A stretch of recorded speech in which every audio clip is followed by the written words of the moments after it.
আসসালামু আলাইকুম গাইস, আপনারা সবাই কেমন আছেন? আশা করি আপনারা সবাই ভালো আছেন। আলহামদুলিল্লাহ আমিও ভালো। আজ আপনাদের মাঝে নতুন কিছু একটা নিয়ে আসলাম। আমরা আসছি মালয়েশিয়া নার্সারিতে, একটি ফুলের নার্সারি।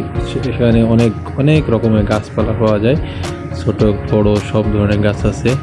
তো আমি এই যে সামনে দেখতে পাচ্ছি, এটা আমার বস। আমার দুজন আসছি আজকে কিছু নতুন ঘাসের চারা সংগ্রহ করতে।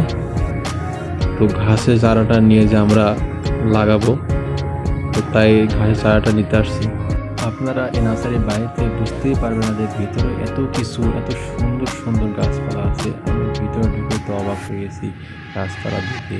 এত বড় বড় গাছ সব তারা তুলে রেখেছে বেচার জন্য, আর সব ফুলের গাছ। অবশেষে ঘাসটি পাইছি, কিন্তু ঘাসটি ভালো না, মরা মরা ভাব। তো বসের পছন্দ হয় না, বস আবার বলছে নেবে না। আবার দামও যাচ্ছে অনেক। বসের পছন্দ হয় না, সব ঘুরে ঘুরে দিতে পছন্দ হয় না। শেষ আমাদের ঘাসটি নেওয়া হলো না।